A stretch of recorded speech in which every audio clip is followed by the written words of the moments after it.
সালাম আলাইকুম। অনেকে না বুঝে মানে গালাগালি করতেছিলেন যে ভাই কেন আপনি ইসরায়েলকে সাপোর্ট করতেছেন কাতারের বিরুদ্ধে। কাতার তো মুসলিম দেশ। আচ্ছা, আপনি আমার নিউজগুলো যারা ফিলিস্তিন ইস্যুতে দেখেন নাই দেখে নিবেন যে তখন থেকে আমি কোন পয়েন্টে কথা বলতাম যে আমাদের বীরদের সাথে যে লড়াই হয়েছিল বা এখনো যে লড়াই চলছে সেই লড়াইয়ে কেন আমরা বারবার হেরে যাচ্ছি, আরব অধিপতি যারা আছেন তাদের ভূমিকা কি।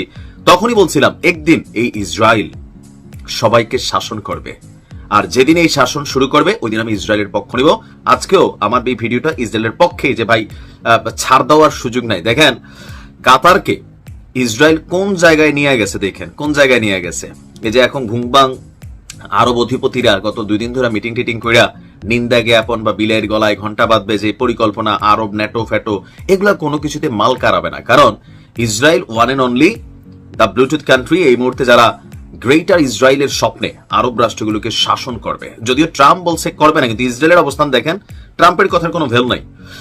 একদিকে যখন আরবের মানে রাষ্ট্রগুলোর যারা প্রধান তারা যখন মিটিং টিটিং করতেছেন, নিন্দা জ্ঞাপন করতেছেন, অপরদিকে মাত্র গতকালকে ইসরায়েলের যিনি মন্ত্রী আছেন তা এই মন্ত্রীর প্রভাবশালী নিহুর খুব কাছের মানুষ, তার বক্তব্য দেখেন। ইসরায়েলের প্রবাসী এবং ইহুদি বিদ্বেষ মোকাবেলা বিষয়ক মন্ত্রীর ডিপার্টমেন্টটা দেখছেন নেই, ইহুদি বিদ্বেষ মোকাবেলা বিষয়ক মন্ত্রী আমিচাই চিকলি, নামটা খুব সুন্দর। আমিচাই কি চাই চিকলি না, পুরোটাই তার নাম। সে বলছে শয়তানের একটা নতুন অক্ষ আবিষ্কৃত হয়েছে। অক্ষ মানে হচ্ছে রেখা বা রিজিম অথবা একটা টেরিটরি বা এরিয়া। হ্যাঁ, তো এটা কোনটা? তুরস্ক, সিরিয়া এবং কাতার। তুরস্করও নিচ্ছে। এরদোয়ানের জন্য কিন্তু খারাপ দিন আসবে, ওই দিনও আমরা ইসরায়েলের পক্ষে থাকবো। এরপর হচ্ছে সিরিয়া তাদের পুরোনো টার্গেট ছিল। সিরিয়াতে ক্ষমতার পরিবর্তন হয়েছে, এখন নতুন সরকার আসছে, আবার আসছে কাতার। তার বক্তব্য এই 3টি দেশকে ইরানের সাথে তুলনা করে তিনি বলছেন যে এটি হলো নতুন ইরান। আদৌ কি আসলে এই যে একটা ভুল তুলনা, ইরানের ধারে কাছে আছে কিন্তু লাগাই দিছে প্রয়োজনে। বীর নেতাদের শেষ করার লক্ষ্যে কাতারের দোহায় যে অভিযান চলছিল, একদিকে যখন আপনার আরব অধিপতিরা বৈশা সিদ্ধান্ত নিচ্ছে, নিন্দা জ্ঞাপন করছে, অপরদিকে জেরুজালেম পোস্টে কূটনৈতিক সম্মেলনে বক্তব্য দিতে গিয়ে এই ডিরেক্টলি বক্তব্য পাঠিয়েছে ইসরায়েলের মন্ত্রী যে কাউকে ছাড়া হবে না। বীর নেতারা আরব দেশগুলোর যেখানে আছে সেখানে তারা অভিযান চালাবে, প্রয়োজন হলে আবারও কাতারে অভিযান চালাবে। তবে তারা সাধারণ কোনো নাগরিক অথবা এমনিতে কোনো অভিযান চালায় না, তবে বীরদেরকে যারা আশ্রয় দিবে তাদেরকে আপনার তারা মানে অ্যাকশনে যাবে। তার বক্তব্য তার বক্তব্য হচ্ছে যে এরদোয়ানের অবস্থান নিয়েও তার ধোঁয়াশা বক্তব্য হচ্ছে যে এরদোয়ান হচ্ছে নব্য একজন অটোম্যান দৃষ্টিভঙ্গির আরেকজন ক্যারেক্টার।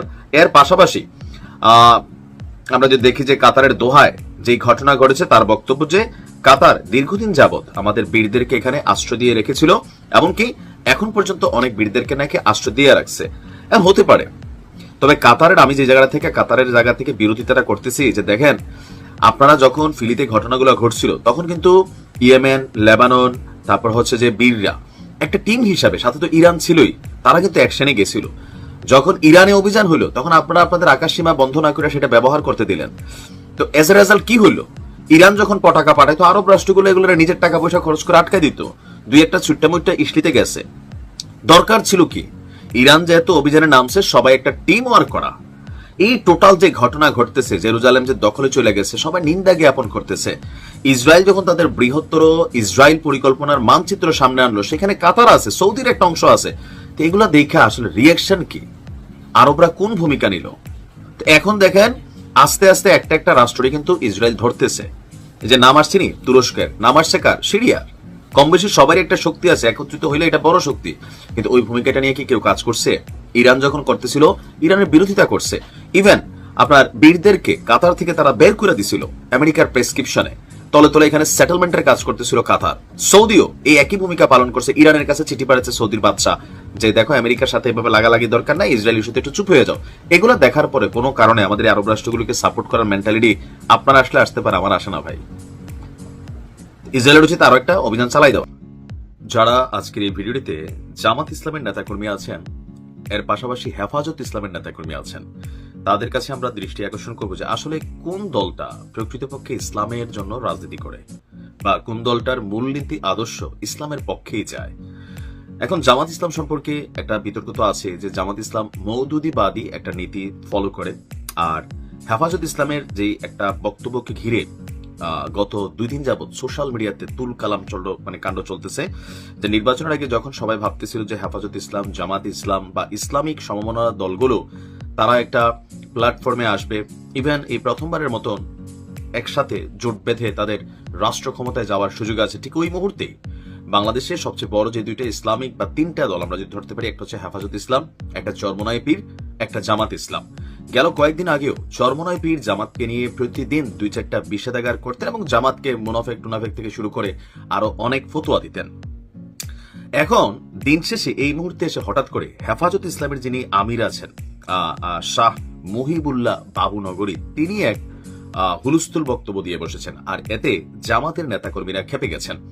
আমরা আমজনতা জানতে চাই যে আসলে সবাই তো টুপি পরেন, পাঞ্জাবি পরেন, দাড়িও রাখেন, মাশাআল্লাহ, নামাজ কালামও করেন, কিন্তু কেন আসলে এই দলগুলোর মধ্যে এই বিভেদ আছে? তিনি যে বক্তব্য দিয়েছেন সেটা হচ্ছে যে মহিবুল্লাহ বাবুনগরীর বক্তব্যের নিন্দা আবার জানিয়েছে জামাত ইসলাম। তো কি বলছিল বিবৃতিতে? আমরা দেখলাম যে মহিবুল্লাহ সাহেব দৈনিক ইনকিলাবের 15 সেপ্টেম্বর একটা প্রতিবেদন ছিল যে জামাত যদি সরকার গঠন করে তাহলে কওমি, দেওবন্দি এবং সুন্নিয়ত মাদ্রাসাগুলোর তারা অস্তিত্ব রাখবে না।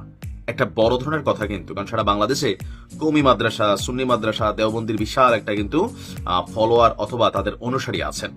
এখন জামাতকে নিয়ে কেন এই ভয় যে জামাত আসলে এই জিনিসগুলোকে তারা অস্তিত্ব রাখবে না? মেইন কারণ হচ্ছে উনি যেটা বুঝতে চাইছেন যে তারা মওদুদিবাদী একটা নীতিকে বিশ্বাস করে যেটা ইসলামের সাথে সাংঘর্ষিক। সো এই দলটা ক্ষমতায় গেলে আপনার প্রকৃত ইসলামের যে দলগুলো আছে তাদের অস্তিত্ব রাখবে না। তবে তার এই বক্তব্যের পরে জামাত খুবই কড়া নিন্দা, তীব্র প্রতিক্রিয়া জানিয়েছে।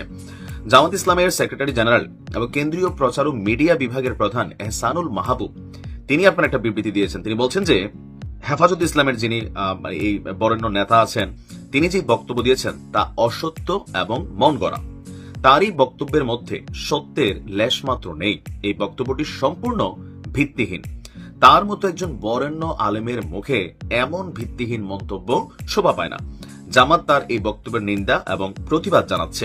তিনি আরো বলছেন যে জামাত ইসলাম একটি নিয়মতান্ত্রিক এবং ইসলামিক ধারার রাজনৈতিক দল। প্রতিষ্ঠার পর থেকে অসংখ্য মসজিদ, মাদ্রাসা, এতিমখানা প্রতিষ্ঠা করে তারা ইবাদতের সুযোগ করে দিয়েছে বা ইসলামের খেদমত করেছে।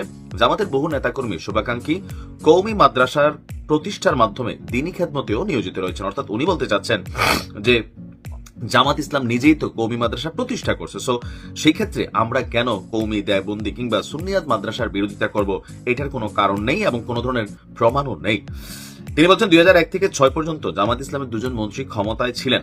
তারা কওমি, দেওবন্দি এবং সুন্নিয়ত মাদ্রাসার বিরোধিতা করেছেন অতীতে, এমন কোনো প্রমাণ নেই। বরং ওই ধরনের মাদ্রাসাগুলোকে মুক্ত হস্তে সাহায্য সহযোগিতাই করেছেন। এ থেকে প্রমাণিত হয় যে মাওলানা মহিবুল্লাহ বাবুনগরীর আশঙ্কা অসত্য এবং অমূলক। অতএব এই ধরনের প্রোপাগান্ডা চালিয়ে জনগণকে যেন বিভ্রান্ত না করে এবং মন গড়া বক্তব্য দেওয়া থেকে যেন বিরত থাকে।